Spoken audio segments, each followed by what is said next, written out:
Bienvenidos a Conversando con Anabela Cardona. Siempre es un gusto saludarles y les cuento que hoy tengo un invitado especial y un tema muy interesante. Tengo el honor que me acompañe el licenciado Carlos García y vamos a hablar de un tema muy interesante de actualidad y que sé que a todos como profesionales nos surgen muchas inquietudes, que es relacionado con el tema de la inteligencia artificial. Y nosotros como abogados, por supuesto, tenemos que estar al día en la tecnología, vamos a conversar de los distintos problemas que se puedan dar, cómo podemos nosotros establecer que hay una debida cadena de custodia y todos estos aspectos relevantes, así que quédese ahí, no se mueva porque va a ver qué interesante el tema que vamos a conversar hoy. Bienvenido, licenciado Carlos. Gracias, qué gusto saludarle. Gracias, igualmente, gusto en saludarla a usted. Para mí es un honor estar acá con usted, ¿verdad? Muchas gracias. Acá le estamos comentando a nuestra audiencia que le cuento que son fieles, aquí están cada domingo, están con nosotros y ese cariño se agradece siempre y por eso es que preparamos estos temas con tanto cariño, ¿verdad? Pues hablemos, licenciado Carlos, del tema de la inteligencia artificial que es tan comentado, lo escuchamos, de hecho todos hemos utilizado alguna vez inteligencia artificial aún sin quererlo, ¿verdad? Porque Correcto. ya es parte de nuestra vida cotidiana, pero comentémosle acá a nuestra audiencia, así de manera de que un experto les diga qué es como tal la inteligencia artificial. Sí, bueno, la inteligencia artificial, pues como ustedes saben, es un conjunto de programas, conjunto de sistemas que lo que hace es precisamente hacer las acciones o simular las acciones humanas como tal, tomar decisiones, en ciertos momentos, pues digamos, también puede realizar algún tipo de documento. Si hablamos del tema propiamente de los abogados, podría, no sé, realizar algún documento que se necesita presentar ante un juicio, o también lo que podría hacer es analizar el resultado de un juicio y determinar si hay ciertas falencias basado en la norma. Es muy importante que cuando nosotros hablamos de inteligencia artificial tengamos presente que debemos de saber cómo preguntarle, ¿verdad? No únicamente es de decirle, quiero que realice un estudio o quiero que me dé un resultado. A esto nosotros le llamamos en informática un prompt. El prompt, yo tengo que darle un rol, tengo que decirle a la informática, por ejemplo, tú eres un abogado de Guatemala, especialista en la parte penal y tienes este documento que es una resolución judicial y lo que necesito es encontrar las falencias y que me determines principalmente cuál es el tema de acción que yo voy a tomar. Asimismo también los fundamentos legales. La inteligencia artificial lo que hace es que propone varios escenarios y nos da precisamente esos fundamentos y nos muestra ya un documento o una resolución donde podemos encontrar nosotros precisamente estas falencias. Claro, aclaro, la inteligencia artificial no va a sustituir en ningún momento a los abogados, quitémonos ese Esa temor. es buena noticia, ya están escuchando, porque muchos dicen, ¿y qué va a pasar? Yo siempre me recuerdo lo que decía mi catedrático, que las profesiones más bendecidas son la de médico y la de abogado, porque siempre van a haber enfermos y siempre van a haber problemas. Correcto. Sí, entonces no hay que tener pena por eso. En realidad, la inteligencia artificial no viene a sustituir, sino que lo que viene es automatizar, viene a ayudar. Sin embargo, nosotros tenemos que ser muy prudentes en el uso de la inteligencia artificial, ¿verdad? Sería un riesgo muy grande, por ejemplo, no sé, que la Corte Suprema de Justicia tuviera un documento en el cual que tiene que dar un fallo y ese fallo lo hiciera basado en lo que la inteligencia artificial diera. ¿Por qué? Porque hay ciertos criterios muy propios que se tienen basados en la experiencia humana que no tiene la inteligencia artificial. La inteligencia artificial sigue aprendiendo constantemente, ¿verdad? Y pues nos da ciertos fundamentos. Y usted decía algo tan importante de los parámetros de búsqueda. Recientemente en un curso hicimos ese ejercicio y aquí viene la importancia de por qué no puede ser reemplazado el ser humano. Y se hizo un ejercicio de búsqueda y cuando se hace, da normas que no correspondían los números de artículos. Por ejemplo, decía artículo 6 del Código Penal, pero nosotros que estábamos ahí, que sabíamos, momento, esto no es lo que regula el artículo 6 del Código Penal. y si uno no sabe, ahí viene el problema, ¿verdad? Entonces, esa importancia de los parámetros de búsqueda y que también no se puede depender totalmente de la inteligencia artificial, sino que puede ser, o sea, al menos yo lo veo como una herramienta de ayuda, ¿verdad? Pero no de dependencia como tal.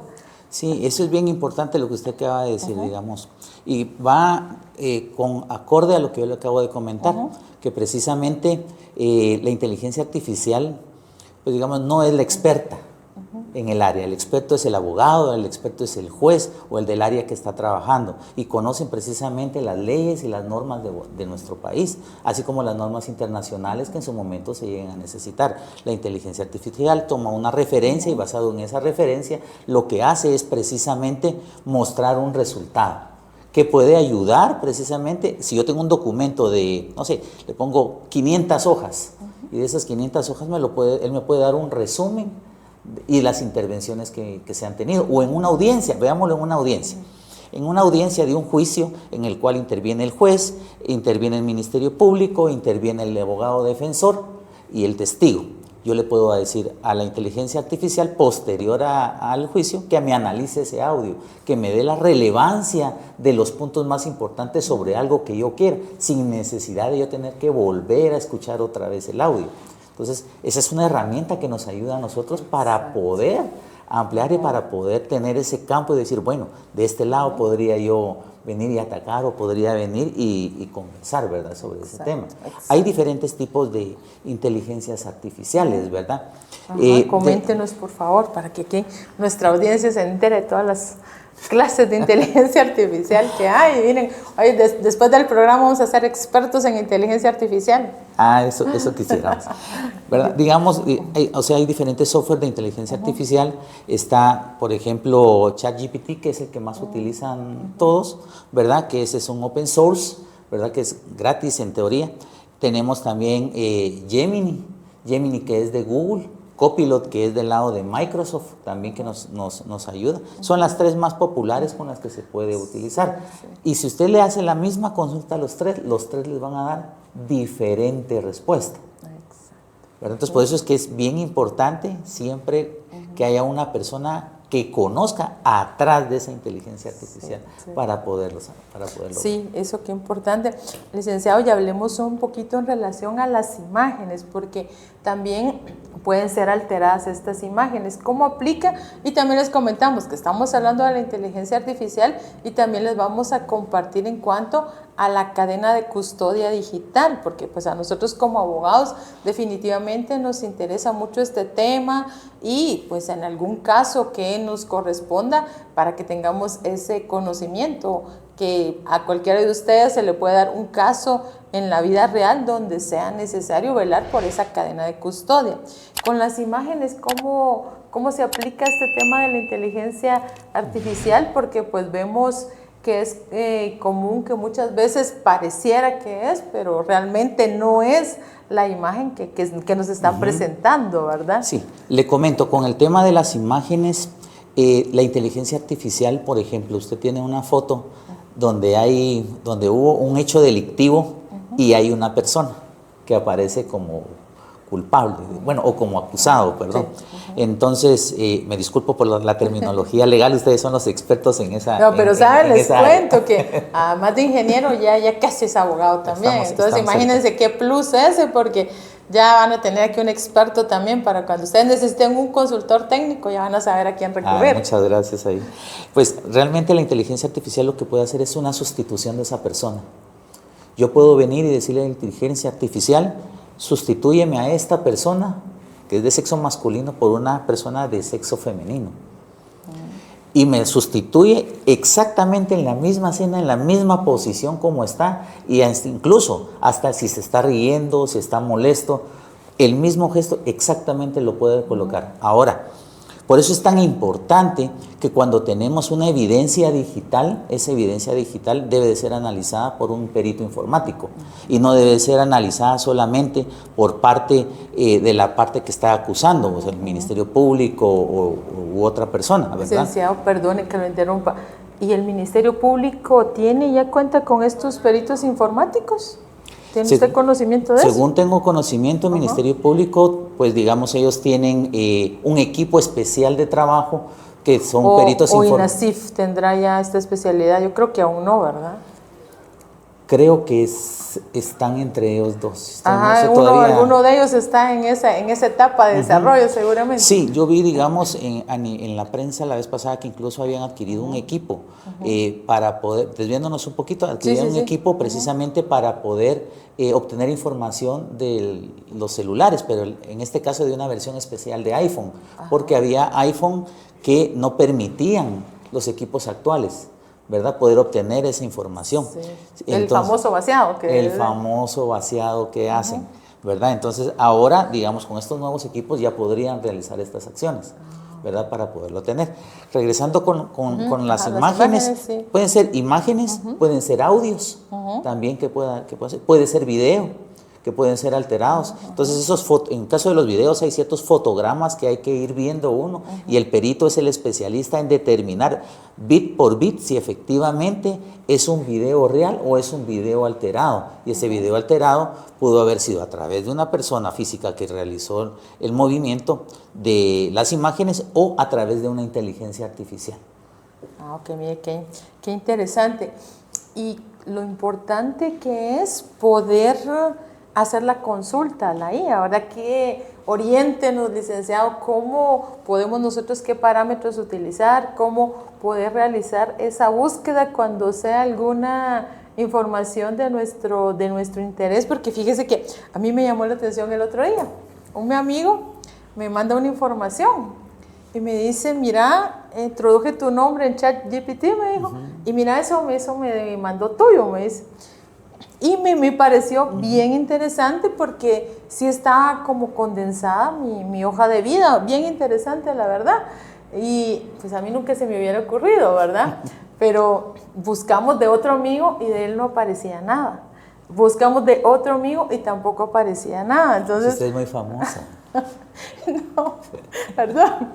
Entonces, entonces me quedé con la inquietud, pero ¿y aquí qué pasó, verdad? Sí. Cuéntenos cómo son esos parámetros de búsqueda, cómo podemos nosotros poder obtener una buena información haciendo la búsqueda adecuada. Sí, para tener una información de calidad en las inteligencias artificiales es bien importante que, digamos, nosotros primero le demos un rol, que le digamos qué personaje va a adoptar la inteligencia artificial, en quién se va a convertir, si en un ingeniero en sistemas, si en un abogado, qué tipo de abogado, si va a ser penalista, si va a ser civil, va a ser familiar, va a ser un abogado laboral, por ejemplo.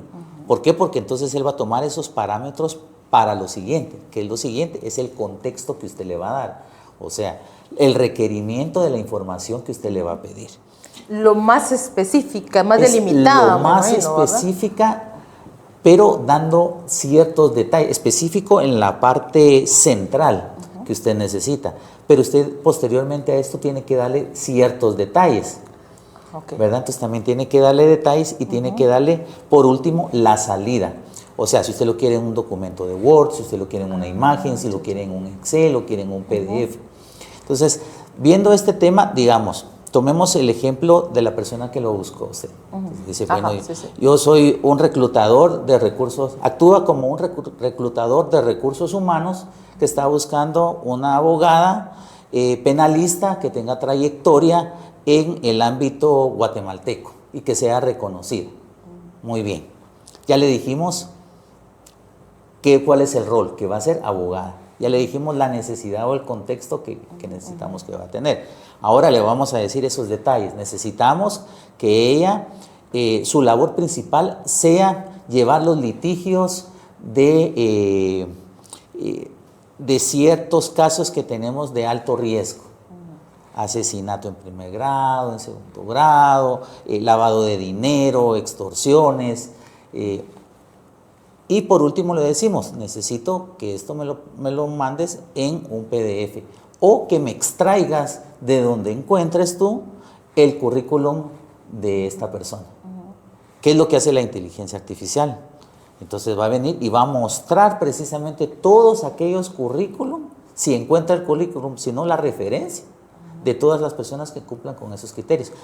E importante, decirle de qué país es, que sea de Guatemala, ¿verdad? Que eso es bien importante, ¿verdad? Cierto. Entonces ya nos devuelve, esto fue lo que pudo haber sucedido. En su caso la buscaron muy específicamente. A mí por nombre, mi nombre fue el que introdujo a la persona y le da un desplegado, ¿verdad? Incluso si ustedes hubieran colocado eso en ChatGPT, en Copilot y en Gemini, posiblemente en uno de los tres no lo hubieran encontrado. Vamos a hacer el ejercicio.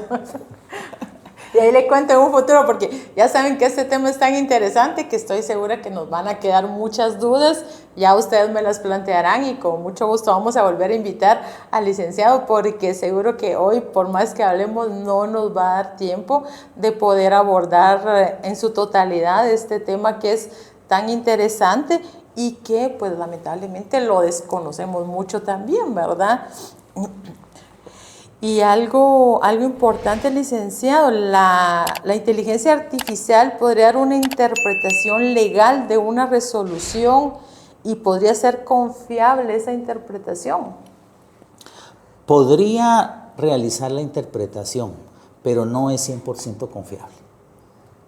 O sea, eso es bien importante que digamos, lo tengamos bien claro. Como hablamos desde un inicio, la inteligencia artificial nos puede proporcionar una ayuda precisamente para nosotros poder, como abogados, llegar a tener nuestras conclusiones precisamente.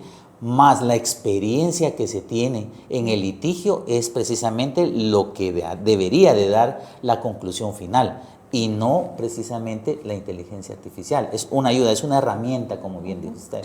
Sí, porque fíjese que yo siempre he dicho, pues, y lo sigo creyendo. Por ejemplo, en el caso de las sentencias que dicta el juez. Yo fui juez y magistrada por muchos años y cada sentencia era tan diferente en atención a los hechos concretos, por supuesto, el encuadramiento legal del caso concreto, qué normas eran específicas. Si hablamos, por ejemplo, de una sentencia en el ámbito penal, la ponderación de la pena, que por ejemplo nosotros, usted lo sabe, que ya casi se nos gradúa también, qué alegre.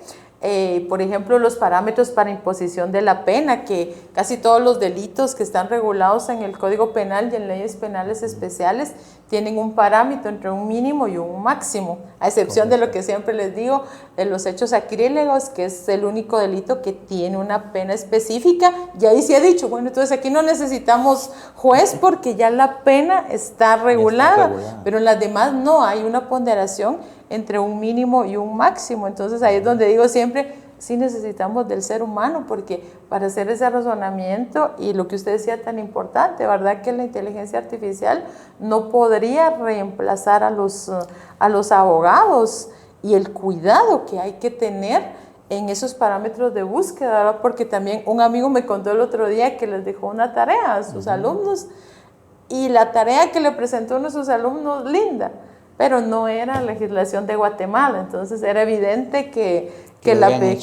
lo habían hecho. Y dice que me dice él, muy lindo, miren, yo cuando le dije, ala, este chico qué brillante, pero cuando empiezo a ver los números de artículos no coincidían. Pero imaginémonos que mi amigo no hubiera conocido como conocía, fácil hubiera dicho, sí tiene razón, ¿verdad? Entonces es como que ese doble conocimiento, ¿verdad? Bueno, yo voy a auxiliarme, pero tengo que tener también un conocimiento, no puede ser algo como que dependo totalmente de la IA, porque entonces ahí sí voy a plantear lo que sea, ¿verdad? Y no voy a saber si lo que me está diciendo corresponde, por ejemplo, al país o a la materia que yo estoy necesitando saber, porque en mis parámetros de búsqueda a lo mejor no fueron los correctos, ¿verdad? Sí, eso tiene usted toda la razón. Incluso, digamos, el mismo documento en las diferentes sillas que se lleguen a cargar da diferentes conclusiones. Okay. O incluso en la misma IA usted le coloca el documento y le dice, dame una conclusión. Y le da enter, le da cierta conclusión. Le vuelve a decir, dame una conclusión. Exactamente las mismas palabras y le da otra conclusión diferente. O sea, porque él vuelve a hacer otra vez el análisis, considera algunas cosas que tal vez obvió en algún momento, que el ser humano, pues digamos, por la experiencia que tiene, por el conocimiento, precisamente ya las tiene y las puede plantear desde ese mismo tema. Como dice usted, los jueces pues tienen que tener cierto conocimiento, cierta amplitud y no únicamente, digamos, decir, bueno, esto dijo la inteligencia artificial y esto es. Exacto. El otro día también estaba leyendo que hicieron un experimento, me imagino que usted lo ha haber visto, de personas a las que les asignaron realizar un ensayo y unos con IA y los otros sin IA. Bueno, lo hicieron todo lindo, los de IA mucho mejor redactado, ¿verdad? Pero al momento que lo entregan y todo, le dicen, bueno, ahora cuéntenos de qué trató. Ajá. Los que hicieron con IA no sabían de qué lo habían hecho porque como obviamente no fue lo que ellos pensaron, lo que estaba plasmado, ¿verdad? No supieron explicarlo, mientras que los que lo hicieron de manera independiente sin IA, ellos sí tenían toda la capacidad y la solvencia para poder explicar el tema, ¿verdad? Entonces, ese es otro aspecto relevante y ahí es donde yo veo qué complejo se está volviendo esto y me preocupa mucho por el tema de los jóvenes, porque siento que se está perdiendo mucho la capacidad de pensar, de razonar y eso es grave de verdad porque no puede ser así la vida, ¿verdad? Porque la vida nos va a presentar problemas que no nos los va a resolver la IA. Correcto. Nos va a presentar situaciones de vida que vamos a tener que tomar nosotros decisiones y decir, bueno, ¿y aquí qué hago, verdad? Pero pues es una realidad que tenemos hoy en día, que tenemos que aprender a vivir con ella, pero creo que tal vez lo más relevante en este caso es no depender de, ¿verdad? Correcto. Eso creo, comparto lo que usted dice, efectivamente no depender de la inteligencia artificial para todas las cosas. Digamos, en el ámbito de la casa, pues por ejemplo está Alexa. Muchos dependemos de Alexa, no sé, para un medicamento, para que nos ponga música, nos dé un recordatorio, nos cuente un chiste, ¿verdad? Entonces, ese tipo de cosas, pues está bien, pero ya cuando vamos al ámbito seglar, un alumno debería de aprender y de saber hacer las cosas. Un abogado debería de conocer la norma como tal, ¿verdad? Que le está ayudando la herramienta y se la está proporcionando. Es como que tuvieran un código penal en digital y que solo se lo resumiera y se los dé, pero cuando ya van al análisis propiamente, es la experiencia la que tiene que valer sobre eso. Si nos vamos a otros ámbitos, por ejemplo, la parte bancaria, en los bancos utilizan mucho la inteligencia artificial. Por ejemplo, tenemos varios bancos virtuales hoy en día, en los cuales es 100% la creación de la cuenta y usted no ve a una persona, usted coloca su DPI ante una cámara, hace una prueba de vida, la inteligencia artificial efectivamente ve que es usted, que es una persona y que no es una foto, que no es un video el que está. Cuando le dice a uno, ¿verdad? Que le marca un chiquito, que le dice, no soy un robot. Correcto. Y que uno tiene que marcar, efectivamente. Sí, ese es, digamos, un captcha para decir que no soy yo, pero yo lo podría hacer a través de un programa, a través de una inteligencia artificial que presione ese clic. Este otro es, usted tiene su cámara porque va a abrir su cuenta de banco y entonces le dice, bueno, póngase, le voy a tomar una foto. Ok, le toma la foto, parpadee, mueva la cabeza a la izquierda, a la derecha, hacia arriba, hacia abajo. Y todos esos parámetros la inteligencia artificial en ese momento está analizando que usted es una persona viva. ¿Y por qué le pide una foto del DPI? Precisamente porque lo que hace es una comparación desde todos los puntos de vista de lo que usted mostró versus la foto, para determinar que efectivamente son la misma persona, ¿verdad? Entonces, esto es parte de, digamos, de ciertos ámbitos que se están teniendo ahorita en la banca. Otros, le diría yo, digamos, hablemos acerca de N8N, que es un tipo de flujos que se hacen hoy en día y utilizan agentes que utilizan inteligencia artificial. Ahora usted puede tener un flujo de estos que sea un IVR, perdonado el término técnico, digamos, es la parte para que le contesta a usted un teléfono cuando usted llama a un call center. Uno cree que es una persona la que le está contestando, cuando realmente es una inteligencia artificial que le toma todos los datos, que le contesta las dudas, porque hay veces que uno le pregunta cosas que, pues digamos, si es un programa normal no debería, pero si es una inteligencia artificial, le puede responder acorde a ciertos parámetros del banco, ¿verdad? Entonces, la inteligencia artificial la tenemos hoy en día en todos lados. Entonces, es importante que nosotros sepamos utilizarla de manera prudente y que no nos va a sustituir. Sí, Lo que hay que saber es utilizarla. Tenemos que sí. aprender a utilizar. No tenemos que quedarnos atrás. Tenemos que aprender a vivir con ella, no pelear con ella. Correcto, así es. Licenciado, y cuéntenos en relación a la ciberdelincuencia, que es otro tema que escuchamos frecuentemente y que seguramente todos estamos expuestos a eso, ¿verdad? Si nos comenta, por favor. Hay varios tipos de delitos, como usted sabe, en el Código Penal está en el artículo 274, ¿verdad? Digamos, están supuestamente tipificados los delitos cibernéticos. O algunos de ellos como tal, una partecita no está muy clara de cómo se puede. Es como incipiente todavía. Todavía no está muy bien, ¿verdad? Pero digamos, dentro de los delitos que tenemos está el phishing, por ejemplo. El phishing, ¿en qué consiste? Precisamente es a través de ciertos sistemas tratar de hacer que la persona, por ingeniería social, nos pueda proporcionar información delicada. Por ejemplo, un correo electrónico que le llegue a usted de su supuesto banco, donde le están solicitando de que accese a su cuenta bancaria porque hay un crédito que no corresponde. Uno aparentemente ve y dice, sí, es el banco XXX, pero resulta que dentro de esa XXX al final lleva una Y, por ejemplo, y el mío tiene todas X. Yo lo vi originalmente y dije, bueno, eso está bien. Entonces ingresé mis datos, me pasa hacia una página de una suplantación de identidad, que ese es otro delito, ¿verdad? Entonces, y en esa suplantación de identidad yo ingreso mis credenciales. Me dice que no tengo acceso. En ese preciso momento mis credenciales son trasladadas hacia el atacante. Entonces el atacante ya tiene cómo poder ingresar a mi cuenta bancaria, hacer transferencias y hacer todo lo que se necesita. Ahora muchos dirán, bueno, pero entonces el banco puede determinar, decir, ok, alguien ingresó a través de una IP, la IP es la huella digital en internet que todos tenemos, ¿verdad? Cuando usted entra desde su dispositivo móvil o ingresa precisamente desde su computadora, hay una IP, ¿verdad? Ahora, ¿qué es lo que sucede? Los ciberdelincuentes se han vuelto muy ingeniosos, entonces usan software atrás de esa IP en la cual la enmascaran para decir, no, yo no estoy en Guatemala, estoy en Rusia, por ejemplo, o estoy en España, y nos da direcciones IPs diferentes desde donde yo estoy accesando.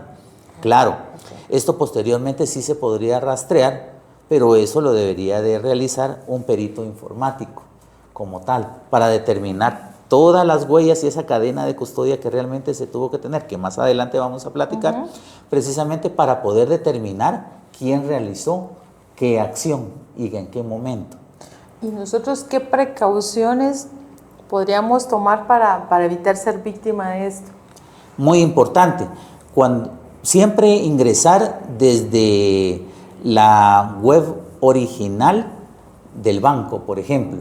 O sea, si es www.banquito.com, siempre digitarla. Incluso hay un autocompletar. Recordemos que a veces uno empieza a escribir, ya le aparece y uno se presiona clic. Sí. No, siempre tenemos que ser desconfiados, siempre tenemos que ingresar nosotros esa dirección, ¿verdad?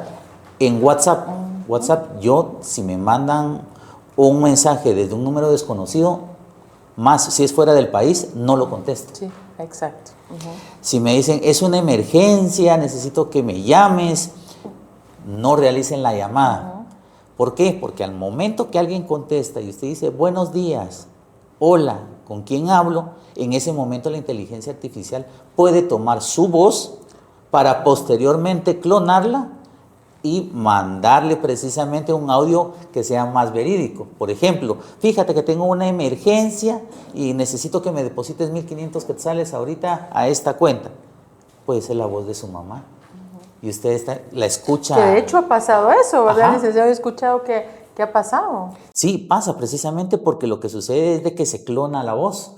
Entonces, ese tipo de cosas son las que no tenemos que hacer. Siempre ser desconfiado y siempre colocar los orígenes correctos. No descargar aplicaciones que me mandan por WhatsApp o que me mandan por alguna red social o por un canal no oficial. Siempre tiene que ser desde la Play Store. Y ojo, que ha salido Play Store, clones de la Play Store original. Entonces tengo que estar seguro que realmente lo estoy descargando de donde corresponde. Sí, así que ya saben, a tomar todas las medidas de seguridad para evitar ser víctima de esto. Y pues en el tema bancario ha pasado también, y pues son lamentables muchos de estos casos, pero miren, aquí ya nos dieron varios consejos para que a nosotros no nos pase. Y en un día en un banco me llamó mucho la atención porque decía, tú conversarías, ¿por qué en la vida real no conversarías con un extraño? ¿Y por qué en la vida digital si lo haces? Entonces, hay que como que llevar parte de la vida real, ¿verdad? Bueno, si yo no haría esto en la vida real, ¿por qué voy a dar información? Si, por ejemplo, en el tema de bancos, mejor voy al banco y verifico, ¿verdad? Considero y pregunto, mire, fíjese que me pasó esto, vengo a ver qué es lo que sucedió, y no proporcionar información personal, ¿verdad? Así que para tener ese cuidado, porque es bien complejo este tema, y para un listo, otro más listo, ¿verdad? Sí, no, y las entidades bancarias, creo que la mayoría de entidades bancarias aquí en nuestro país ha colocado siempre esos mensajes de alerta, en los cuales dicen que ellos no solicitan claves, contraseñas, no solicitan números de DPI, información delicada o sensible, o golden record, como nosotros le llamamos en informática, que es una información muy privada, no la solicita el banco, ni vía telefónica, ni vía correo electrónico, y menos por chat. Entonces es un tema que nosotros tenemos que tener ese cuidado para poderlo hacer. Está también el delito del smishing. El smishing es precisamente por mensaje de texto, ¿verdad? Un mensaje, dice uno, bueno, es que solo puede ser a través de internet, a través de una red social. No, también le pueden mandar un mensaje de texto con un link, haciendo la simulación que son su banco, haciendo la simulación de que es un familiar, ¿verdad? Mira, te estoy escribiendo desde este número, por favor, me urge que le des clic porque necesito ciertos datos que me vas a corroborar. En ese momento lo que puede suceder también es que le pueden clonar el teléfono, ¿verdad? Le pueden clonar su número. ¿Y qué es lo que sucede con eso? Ellos entran y agarran a todos sus contactos, y a todos sus contactos les empiezan a solicitar un monto de dinero. El famoso que ha estado pasando, que dicen que venden dólares. Correcto. Ese me imagino que es un típico ejemplo de esto. Es correcto, así es. Que creo que casi todos hemos escuchado ya esto. Licenciado, y pues nosotros como somos abogados, ¿verdad? Y nos apasiona este tema, y qué va a pasar cuando ya esté en un caso concreto esto, y que haya que defenderla. Por ejemplo, alguien que diga, mire, es que yo no accedí a eso, yo no hice eso, pero que sea en el tema digital. Cuando nosotros hablamos de evidencia digital y la cadena de custodia, explíquenos por favor cómo aplica esto, porque pues va a ser diferente a lo tradicional que nosotros vemos, por ejemplo, una cadena de custodia de un arma, de lo que se nos puede ocurrir, pero acá pues es algo que nosotros no vamos a tener así tan evidente, ¿verdad? Contémosle a nuestra audiencia, por favor, cómo aplica este tema en el ámbito digital.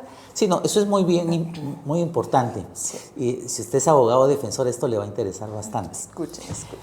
¿Qué es lo que sucede? Debe de haber una correcta cadena de custodia para que la evidencia sea real, ¿verdad? Y que sea válida. Por ejemplo, lo voy a plantear en un caso para que sea un poquito menos técnico. Resulta que hay una persona a la que le hacen un allanamiento en su casa, y esta persona la acusan de pornografía infantil, ¿verdad? Y tiene varias computadoras precisamente en su casa, por los cuales supuestamente él ingresa con sus usuarios, su contraseña, y empieza a accesar a los menores de edad. Muy bien, ¿qué es lo que no deberían de hacer? Lo que no deberían de hacer es, si yo llego, hay una regla muy específica. Si yo llego y la computadora está encendida, no la apago. Eso es lo primero, y los errores que cometen muchas veces cuando hay este tipo de allanamientos. Okay, yo vengo, yo la apago y me llevo las computadoras. Eso es algo que no tienen que hacer, ¿verdad? Entonces, usted como abogado puede decir, bueno, la cadena de custodia se mantuvo, los equipos se mantuvieron cuando se obtuvo la información, o en qué momento se obtuvo la información. ¿Fue post-mortem ya en el Ministerio Público? Si le dicen que sí, y si no lo realizó un perito informático, esa data no es válida, no debería ser válida, porque esa cadena de custodia se rompió desde ese momento. No hay garantía de que en el momento que se tuvo la información hasta que pasó al Ministerio Público, realmente esa información fue íntegra y en el camino no hubo una malversación de esa información. Entonces, por eso, si usted encuentra un equipo encendido, que no lo apague.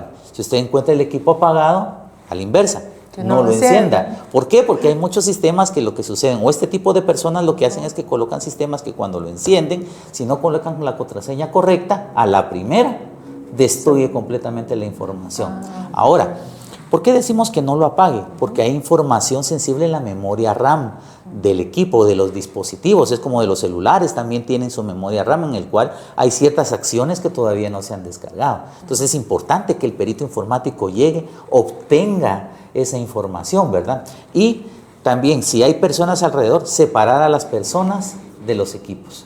Si hay dispositivos periféricos unidos, tales como USBs, están discos duros externos, no hay que tocarlos. Si esa computadora tiene Wi-Fi, colocarla en modo de avión.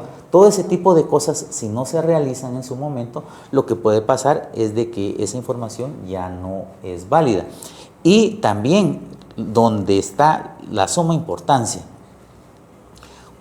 clonar o copiar la información, que hacen muchas personas.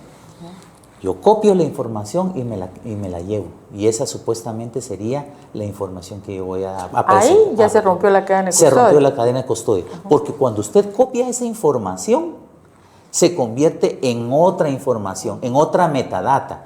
Cada archivo que usted tiene una metadata. Esa metadata es la huella digital de cada archivo, en el que le dice quién es el autor, en qué fecha, en qué hora se realizó, en qué equipo se realizó, y cuándo fue la última vez que fue modificado el archivo. Pero si usted lo copia, se perdió toda esa información. ¿Cuál es la manera correcta? Hay que clonar la información, hay que clonar el disco, es sacarle una copia idéntica, y hay algo que llamamos hash. El hash lo que hace es un cálculo matemático que me da a mí una serie de números que yo lo debo de guardar, o el perito informático, en este caso del ente que realiza este tipo de situaciones, debe de almacenar para cuando se lo proporcione al abogado defensor, la parte técnica de la defensa solicite ese hash. Se hace una comparación generada, y si ambos hash son diferentes, la información fue corrompida. Qué interesante, porque en el ámbito penal específicamente, ahí importan mucho esas circunstancias de tiempo, lugar, modo. Entonces, al generar esa copia, conforme lo que usted nos está comentando, prácticamente se pierde, porque sería como que el tiempo empezaría a partir de ahí, ¿verdad? Es lo que logro comprender. Miren qué interesante, así que ya saben, si puede ser un buen elemento de defensa y apoyarse. Recordemos y recuerden que ya hemos hablado con ustedes mucho también del tema de peritos y del consultor técnico, porque el juez normalmente va a ser abogado y pues posiblemente pueda tener alguna otra especialidad, pero por eso es tan importante proveerse muchas veces de un consultor técnico para que coadyuve precisamente a esa información, a esa investigación real, material e histórica, que es la que le interesa al derecho penal, para que se pueda ilustrar de mejor manera al juez. Y ya saben ustedes, aquí les estamos colocando ya el número de teléfono del licenciado Carlos García. Ya saben, aquí van a tener un buen consultor si a alguien de ustedes se les da un caso de esos, porque pues esta es nuestra finalidad, poder coadyuvar con ustedes en aquellos casos que en la vida real les pueda tocar, ¿verdad? Y también que todos aprendemos de estos temas tan interesantes. Licenciado, cuando hablamos de la ISO 27037 sobre evidencia digital, coméntenos en qué consiste esto. Esta es una norma internacional que utilizan los peritos informáticos, o se basa el perito informático precisamente sobre la calidad de la cadena de custodia. Nos da todos los parámetros del formulario que se debe de llenar, que se debe de documentar cada una de las evidencias, incluyendo dispositivos, hardware, software que se está teniendo, digamos, también si hubiesen en algún momento algún tipo de manipulaciones, uno las tiene que colocar ahí. Entonces, esta es la herramienta, una de las herramientas principales para el perito forense, en el cual le da, como diríamos en el ámbito legal, es como que fuera su código penal. Ajá. Donde está precisamente todos los pasos toda que su debe, normativa, toda la normativa que debe de seguir, Ajá. ¿verdad? Entonces, y también tenemos la ISO 21043, que es otra norma internacional específicamente para los temas de los peritos forenses, la parte ética del perito forense, el vocabulario que debe de utilizar correctamente el perito forense al redactar el documento que hizo en la ISO 27037, ¿verdad? Entonces, porque esto debe quedar bien respaldado. Entonces, estas son dos normas internacionales, están, como dice internacional, en todos los países, que debe de ser aceptada por un juez, ¿verdad? A la hora de presentar una evidencia y determinar si esta cadena de custodia fue correcta o no correcta. Digamos, hablemos acerca de lo más común, una imagen de WhatsApp. Una imagen de WhatsApp en la cual aparece la foto de una persona que está delinquiendo. Cometió un delito de robo, supuestamente, le tomaron una foto y esa foto la presenta el Ministerio Público impresa. Y muestra algún correo también impreso. Yo puedo presentar mucha evidencia impresa, pero realmente no puedo tener esa validez de que sea realmente lo que dice ser, ¿verdad? Y en la foto, bueno, entonces me dicen, ok, necesito entonces el dispositivo móvil donde se tomó, donde ustedes están mostrando esa foto, pero resulta que esa foto se la trasladaron a la víctima, que fue la víctima de robo. Y esa foto en realidad no podría ser tomada como una evidencia si no estuviera. Una foto que fue reenviada. Una foto que fue reenviada. Ajá. ¿Quién reenvió esa foto? Es que eso lo mandó X persona. Bueno, cuando llaman a esa persona, mire, yo no he tomado ninguna foto. Que lo que sucede, a esta persona le pudieron haber clonado su número de teléfono y desde otro WhatsApp, porque querían perjudicar a esta persona, a través de una imagen modificada por inteligencia artificial, la trasladaron. Entonces están acusando a una persona inocente. ¿Y qué es lo que tenemos que ver nosotros como peritos? Esta foto, extraerla, ver la metadata, que es lo que hablamos hace un momento, que es la huella digital de cada archivo, y poder validar si efectivamente se tomó esta foto, cuándo se tomó la foto, si esta es una foto real, si es una foto alterada, ¿verdad? Desde dónde se realizó, ¿verdad? Incluso hoy en día la juventud, pues que en todo andan colocando su geoposición, dónde están. Tengan cuidado, a través de una foto los pueden localizar. Si usted tiene activado el GPS, ese GPS donde usted toma una foto, esa foto lleva las coordenadas, la latitud y la longitud donde usted tomó esa foto. Entonces es bien importante que los jueces también tengan esa apertura y que ellos conozcan. Creo que es muy importante que en nuestro sistema de justicia los jueces tengan esas capacitaciones para poder tener esa apertura y esos criterios, ¿verdad? Y no únicamente solamente sobre la parte que está acusando, porque hay veces de que los que quieren defender, pues obviamente a veces el peritaje es un poco alto el costo. Y dicen, bueno, mire, le va a costar, no sé, 15,000, 20,000 quetzales. Pero cuéntenos como entre cuánto puede oscilar para... Solo les vamos a dar una idea, así como les dijimos el otro día cuánto se podía cobrar por una acción constitucional de amparo que dijo el amigo la vez pasada. Aquí nos va a contar el licenciado, solo para que ellos se puedan formar idea y, por ejemplo, cuando se dé un caso de esos, porque estos casos cada día van a ir cobrando más relevancia. Correcto. Y van a ser más comunes. Llegará un momento en el que va a ser casi que casos de diario, ¿verdad, licenciado? Sí. Mire, aproximadamente, hablemos de este caso que estábamos hablando de esta foto. Sí. Digamos, aproximadamente podrían ser entre unos, depende de la gravedad, del hecho, porque no es lo mismo un robo a alguien que está por asesinato. Por ejemplo, un tema de pornografía infantil. Digamos, podría ser alrededor entre los 8,000 a los 20,000, dependiendo del caso. De ahí para y de arriba, ahí ¿verdad? Para arriba, dependiendo, porque si, por ejemplo, hablemos de un caso en el cual a usted le están acusando porque usted hizo en el ámbito laboral, Esto se da mucho en el ámbito laboral. A mí me acusan de que yo alteré cierta información de la empresa y que yo me fui de la empresa, me despidieron, me dieron mis prestaciones, pero resulta de que cuando ellos van, la información no está. O la información fue alterada y dicen que yo lo realicé. ¿Qué es lo que hace el perito en este momento? Solicita transacciones de la base de datos, solicita precisamente los sistemas, ver la seguridad de los sistemas, cómo está, accesos, el Active Directory, hasta qué fecha fue que estuvo activo, y solicitamos varias información para poderla tener y poder determinar que nuestro cliente no fue la persona que realizó estas acciones, ¿verdad? Entonces, este tipo de casos, digamos, podrían estar más o menos entre los 10,000, 12,000, ¿verdad? Y así, mientras más complicado el caso, pues digamos, es más complicada la situación, porque al final de cuentas uno tiene que entrar a mucho detalle, porque uno, pues digamos, puede ser el elemento decisivo en un juicio, y por esa evidencia puede ser que una persona vaya detenida o puede ser que quede absuelta. Sí, porque se puede prestar mucho para alteraciones, ¿verdad? ¿Y cómo el perito informático puede determinar que esa cadena de custodia está íntegra, que no se rompió?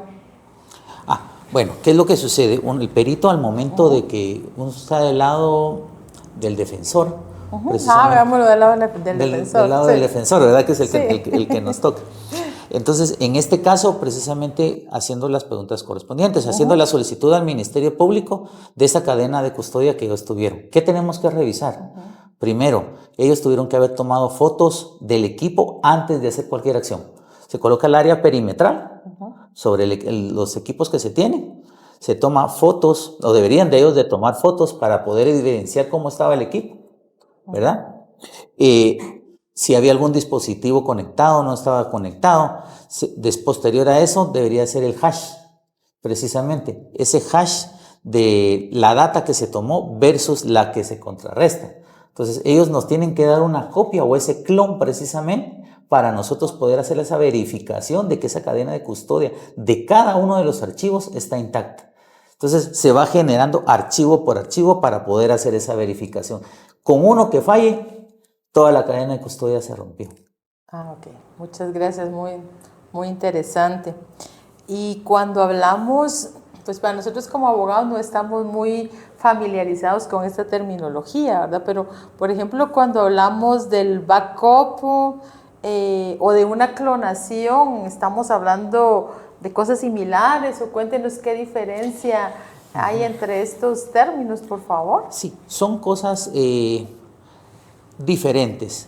Un backup es una copia que yo hago de los archivos de un dispositivo móvil o de un dispositivo, ya sea una computadora o sea una laptop, de cualquier dispositivo. Es como hacer una réplica, ¿verdad? De la información que tengo. Yo tengo 10 fotos, las copio y las pego. Ojo, cuando yo copio, estas fotos tenían la fecha del 15 de marzo, cuando yo las pego acá, tienen el 10 de octubre.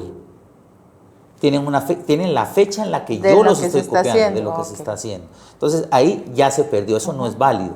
Una clonación es tomar precisamente el dispositivo como tal y sacarle una copia fiel de todo lo que tiene, ¿verdad? Todo el sistema operativo, todos los archivos, es una foto.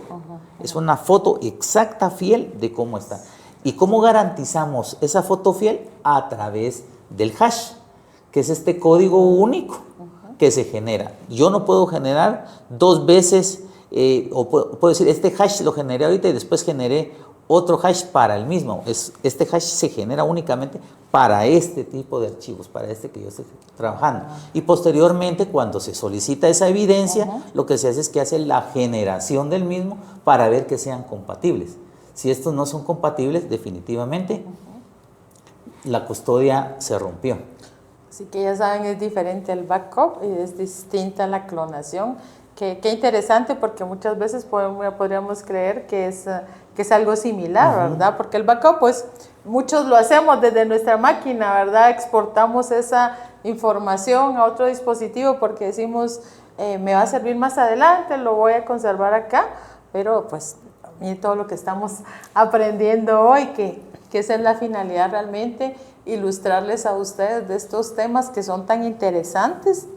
Licenciado, y cuando se realiza esa recolección de evidencias digitales, ¿esto cómo se documenta a través de un informe o cómo se hace para que exista precisamente esa certeza de que se ha respetado esa cadena de custodia? Bueno, tenemos normas internacionales que nos dictan a nosotros los peritos precisamente cómo es que debemos de hacer esa documentación. Basado en eso tenemos la norma, la ISO 2737, que nos habla precisamente de esa recabación de la información de la custodia y cómo es que debemos de documentarla. Asimismo, la ISO 2143, que nos dice el léxico que debemos de utilizar como peritos para poderlo colocar. En este informe nosotros debemos de colocar, o debería de colocar el perito que recabó esa información, todos los dispositivos que estaban conectados precisamente hacia el hardware que se tiene en ese momento. O sea, si es una PC, hablemos si tenía una USB, si tenía un disco externo, si estaba conectado o no estaba conectado a internet, si tenía internet en ese momento. Deberíamos de describir también cuánto es lo que pesa la copia fiel que estoy haciendo o esa clonación, ¿verdad? El hash que yo estoy realizando. Entonces, debemos de documentar todo lo que tenemos precisamente para que esto, cuando el abogado defensor lo solicite, sepa cómo fue que se realizó la cadena de custodia. ¿Por qué? Porque el abogado defensor podría, como platicamos, decir, bueno, mire, cuando ustedes llegaron, yo veo en el documento, no hay un documento de cadena de custodia, únicamente me están presentando la computadora.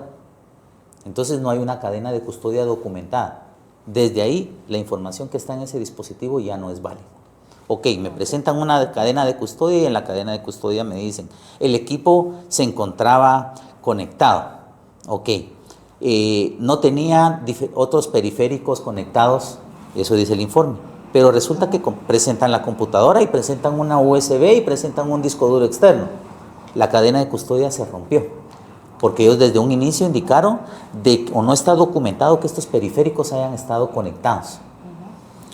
También pueden decir, es que nosotros teníamos conectado el equipo y lo que hicimos fue que le sacamos una copia, lo tenemos en una USB, precisamente porque cuando nosotros volvimos a encender el equipo, se borró toda la información.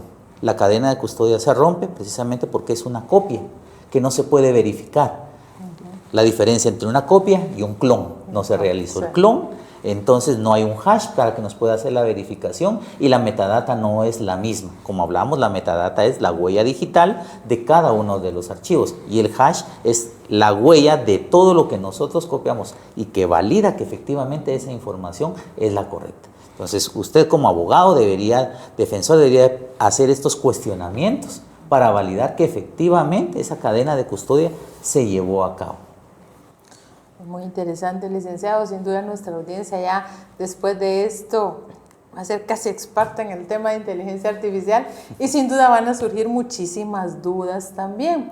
Y para nosotros va a ser un gusto poder seguir conversando de este tema. Ya saben, si les gusta este contenido, dennos like y déjennos sus comentarios, que estoy segura que el licenciado Carlos García con muchísimo gusto podemos conversar en otra oportunidad temas que a ustedes les interese, porque estoy segura que van a surgir muchas dudas y cuando se les presente algún caso de estos, sin duda se van a recordar de él y ya saben que es bien importante auxiliarnos del consultor técnico y lo que siempre les digo, que una buena defensa hace un gran resultado en cualquier juicio, en cualquier proceso y lo ideal es trabajar el caso bien desde el principio, no esperar hasta, bueno, en el ofrecimiento de prueba voy a ver qué hago, no, recuérdense que siempre lo hemos conversado, que la etapa preparatoria del proceso penal es tan importante porque esta es la etapa donde se va a ir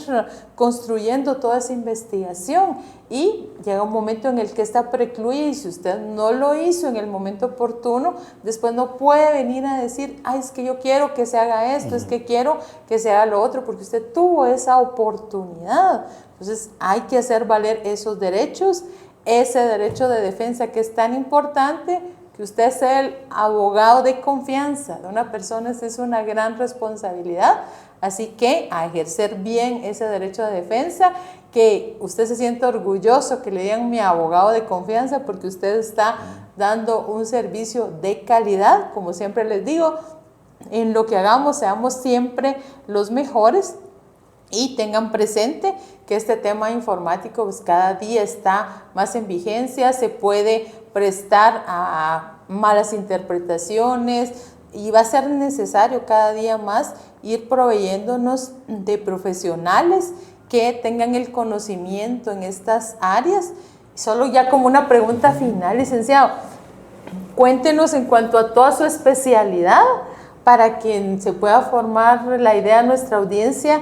¿Qué conocimientos son los que es necesario tener precisamente para poder brindar esta información que les estamos brindando? Porque definitivamente usted ha tenido que estudiar muchísimo para podernos hoy contar con toda la solvencia que lo está haciendo estos temas. Sí, digamos, primero un poquito de lo mío sería, soy licenciado en Informática y Administración de Telecomunicaciones, docente universitario.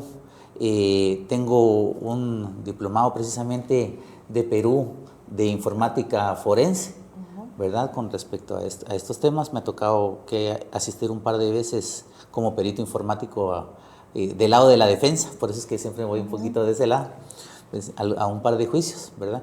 ¿Qué otros temas? Digamos, tenemos análisis de redes, infraestructura, desarrollo web, aplicativos. Entonces es bien importante tener todo ese conocimiento. ¿Por qué? Porque si usted sabe hacer precisamente las aplicaciones, si usted conoce los dispositivos, si se hace los apps, usted sabe cuáles son las debilidades por las cuales pueden generar este tipo de delitos y cómo puede hacer esa extracción de información. También no es lo mismo extraer una información de una PC que de una tablet o de un dispositivo móvil como un celular.